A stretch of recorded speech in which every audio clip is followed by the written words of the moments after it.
This is Jamie with Bar Eye. This is the fourth and final video in our Optimize Your Point of Sale video series, where we teach you how to program your bar's point of sale to maximize profits.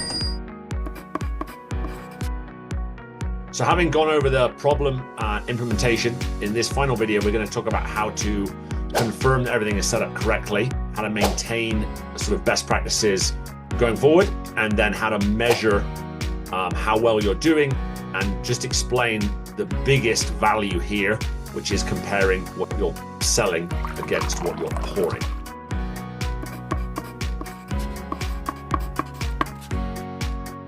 So let's jump in here. So hopefully when you do inventory, you get a list of the items that you have at your bar. The reason that's relevant is once you've set all of this up, it's a really good idea to do what I call a two-way check. Let me first of all show you. So first of all, to do the two-way check, you need to have a full list of every item you physically have at your bar. Let me show you. Most point of sale systems are going to kick out when you finish a count, they'll kick out a product list of what you counted. This bar is a high-end bar with a big selection of products. And so as soon as you finish a count, they can see how many items.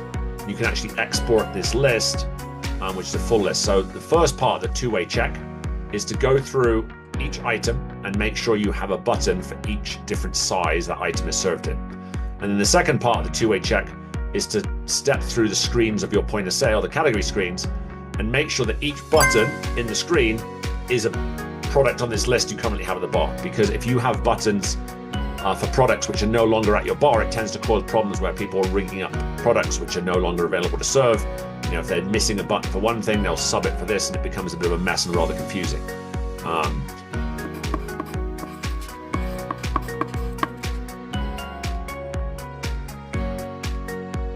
After doing the two-point check, just a couple of tips we've seen that have good success. In order to keep up to date, we recommend, as we mentioned in the last video, having a bar log behind the bar, and the staff knows if you don't know exactly how to ring something up or there's a button missing, write it down, and then that involves the staff in the communication here required to keep this up to date. Another consideration is we see a lot of bars in terms of updating their product selection and point of sale. They do it kind of on a rolling schedule where they just rep comes in, fancy a new product, add that, and they're just on this rolling schedule. The trouble with that is that you tend to miss making timely updates and critically communicating to the staff what those updates are. And so we would recommend putting your product selection and point of sale updates on some sort of schedule. For high-end restaurants, often a seasonal menu is a good idea to keep things fresh and to be able to move your drinks with the seasons. For a typical bar, you know, a sports bar or maybe a neighborhood bar, generally speaking, I think doing this twice a year, so having a winter menu and a summer menu makes a lot of sense.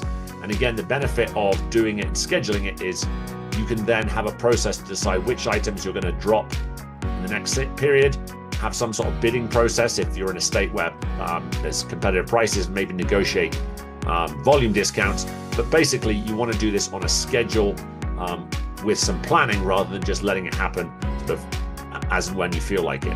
What we often find is that the back-end stuff of updating the point of sales, as I said, and then training the staff on the new buttons tends to fall behind. Another final piece is it's a good idea to designate a person who is in charge of your point of sale updates. So it's not just like, oh, the managers do this. Make someone in charge of presumably making the changes to follow the one drink, one button, but also on an ongoing basis have someone whose job it is to make these updates, so that when you, for instance, rotate beers, they can make those updates so that buttons are available before products are available for sale.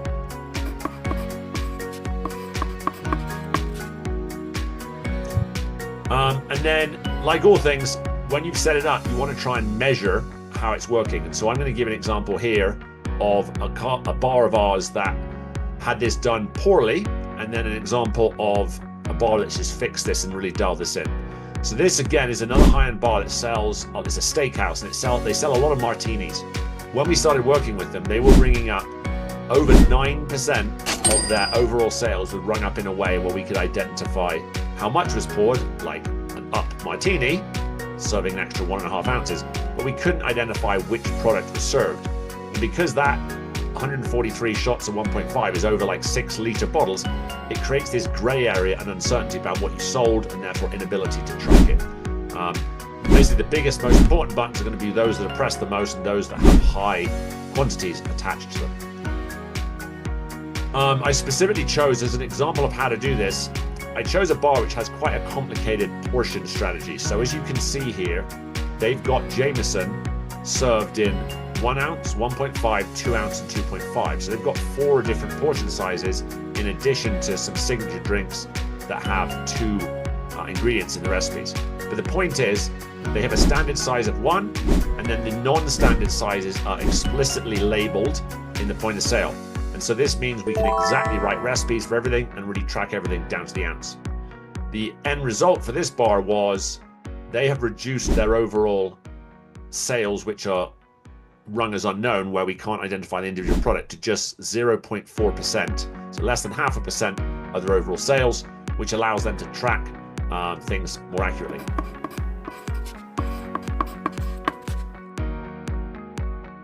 And then the final point I want to make on this video is we've talked about making additional buttons and charging, for instance, correctly for your rocks or your double or your martini pours. And you will get a little gain there, where in many cases you probably were leaving money on the table and undercharging when people upgrade or increase the size of high-end drinks. Like, Grey Goose Martini, we shouldn't charge a fixed low price for that extra 1.5 ounces. We should do it in some way proportionate to the cost of the product being used. But the biggest gain here is not those little dollar here, dollar there for ringing things up correctly. It's the ability to track what you're selling and compare it to what you're pouring.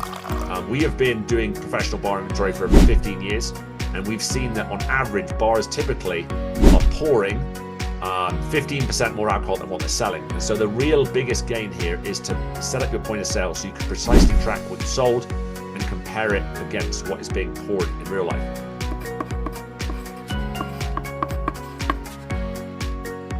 So to finish up, I wanted to show how well this could work. This is a bar that does over $100,000 in bar sales per week. So very, very high volume, has 4 different bars in the location. And as we see, the most recent audit they did, they're missing just 1.1% of what they served. So if you think that because your bar is high volume or high complexity, I can assure you it's probably not worse than this bar, and they have nailed this. They have been a client for some time. And the other thing, if you just look at this timeline here, which is showing their scores over the last 5 audits, on the black line here, you can see the average score. This is not an anomaly. These guys are averaging 99% with 1% or less missing. I hope you found this useful. As always, shoot us an email if you have questions, and we do offer custom hourly consulting as well as free consulting for our pro clients. So get in contact if you'd like to get some hands-on help with how to optimize your point of sale. And this is often some of the easy wins. Running a restaurant and bar is hard, but getting the point of sale set up so you capture dollars is something that's actionable and within your power. So a good place to start if you want to run a more profitable bar. As always, thanks for watching, and let us know if you'd like to see any other education series. Thank you.